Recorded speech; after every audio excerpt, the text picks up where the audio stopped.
ఎట్టి పరిస్థితుల్లోనూ మీరిటువైపు రాకూడదు. ఒకవేళ నేను చచ్చినా నా శవాన్ని చూసే వంకతో కూడా రాకూడదు.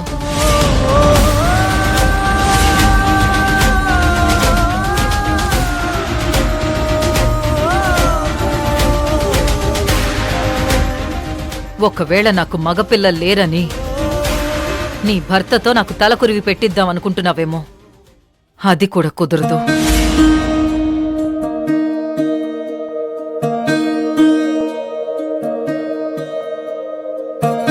ఏడుతూ మల్లెలే కొప్పులోన చేరే దారిలేదే,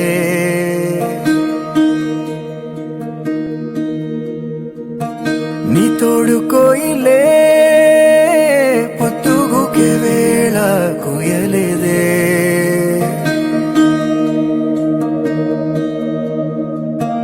రాయత్తు అల తెరదాటి చేరావే చెలియా,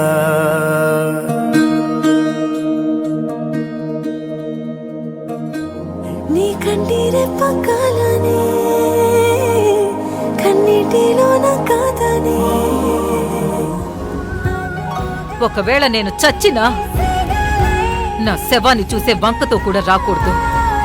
నీ భర్తతో నాకు తలకురివి పెట్టిద్దామనుకుంటున్నావేమో, అది కూడా కుదరదు.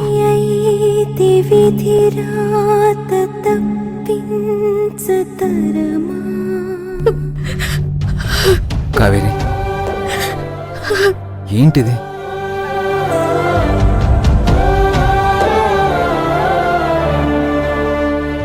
అమ్మని రక్షించాలని నన్ను ఇక్కడికి తీసుకొచ్చింది నువ్వే కదా.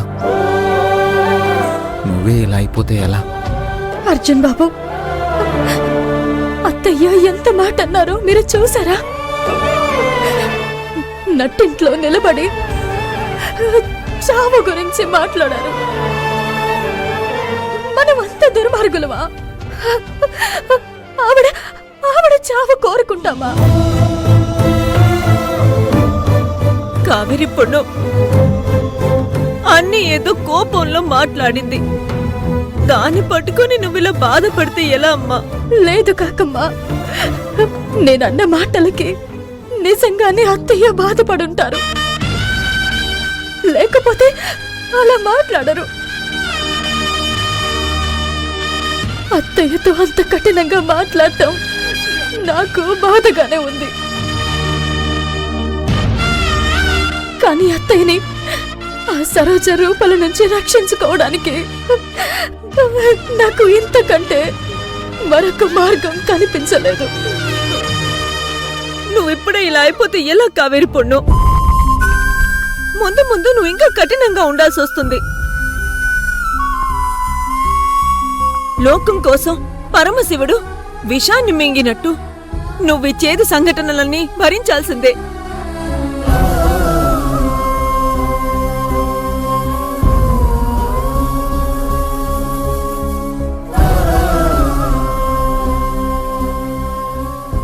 అమ్మా కావేరి,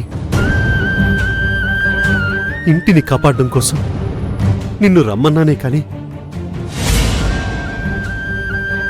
నువ్వు వచ్చాక ఇంత పెద్ద గొడవ అవుతుందని నేను అనుకోలేదమ్మా. మావయ్య, మీరు మా మంచి కోసమే చెప్పారు. జరిగిన దాంట్లో మీ తప్పేం లేదు. కావేరి, సరోజ రూపాల నిజస్వరూపం అమ్మకు తెలియాలంటే మనం కొంచెం స్ట్రిక్ట్గానే ఉండాలి. అమ్మకిప్పుడు కోపం వచ్చి ఉండొచ్చు, కానీ ఫ్యూచర్లో ఆవిడే నిజం తెలుసుకుంటుంది.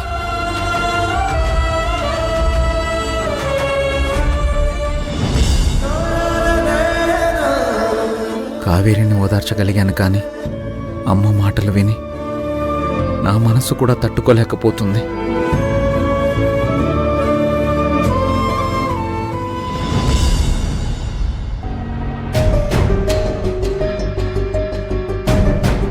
మమ్మల్ని వెళ్ళిపోమనే హక్కు మీకు లేదత్తయ్యా. తనే మీ కన్న కూతురని మీరు ప్రూవ్ చేసుకుంటే మీరీ ఆస్తికి గార్డియనే గాని హక్కుదారు కాదు.